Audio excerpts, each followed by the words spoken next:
Christina on Razor TV, and it's another wonderful episode of R.age. And today I'm at the Singapore Botanic Gardens, and I have two pretty girls here to take me on a tour of the Botanic Gardens, of the many iconic spots here. So who are they? Hi, my name is Therese. I've been working in the gardens for 1.5 years. And who are you? Hi, I'm Jenny. I've been in the garden for 5 years plus. Yeah. What do you enjoy about working in the garden? I'm one of the horticulturalists here, so I get to work outdoors a lot, so it's really nice to be working in this lovely environment. What about you? I like outdoors, and plants is my passion, so I enjoy working here. So can you give us an overview about where we will be going? I'm going to bring you around to Swan Lake and the iconic Tembusu tree, which is the tree and the $5 note. I'm probably also going to bring you down to the Orchid Gardens and Palm Valley. And how are we going to travel there? On foot? On this buggy.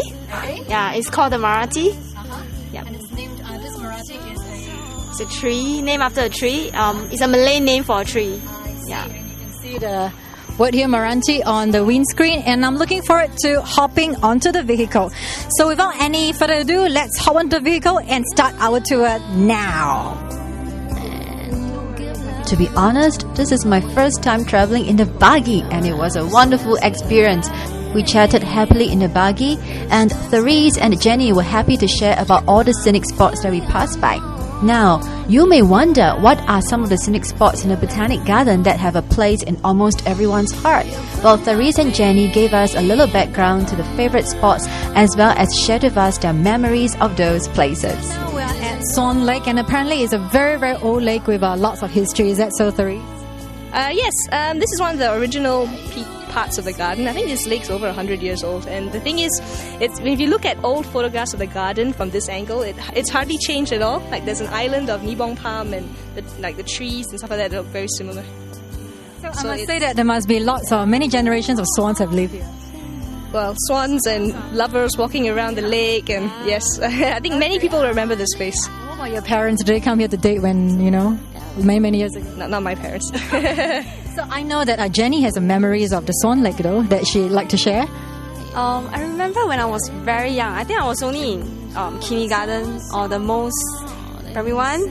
That my family came here for a walk, and my dad dropped something into the lake. It was never found. It was never found. But then just a distance away from us, someone actually dropped something too, and the couple looked really sad. So we were actually chit-chatting just now, there must be lots of things, beneath the waters, and you don't know what's lurking beneath. And one day when the water dries up, we might find lots of treasures or gems. You can ask your father to come and take a look then.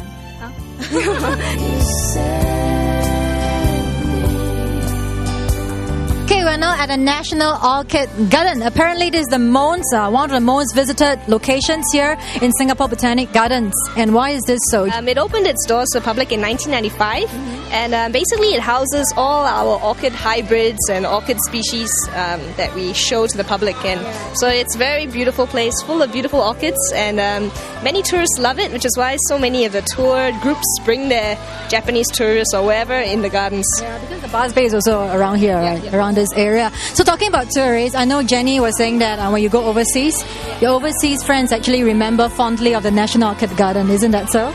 Yeah, so when I tell them that I'm from Singapore, they will say, "Oh, do you remember the National Orchid Garden?" And yeah, of course. But then some of the orchids is plated with gold, and that is their fond memories of that of Singapore, the National Orchid Garden. Yeah. And outside the National Orchid Garden, we actually have this plaza. Do you call it the plaza? Orchid Plaza. And what do people do here normally? Oh, it's a gathering place. Usually, if you're now, there's kids everywhere, their teachers or tour groups. And in the morning, it's extensively used by Tai Chi people. So they gather here and they do their Tai Chi in the morning. I see. What is your favorite place in the Botanical Garden? I think Orchid Garden should be. Why? Because got a lot of beautiful orchids, and Singapore national flower is orchid.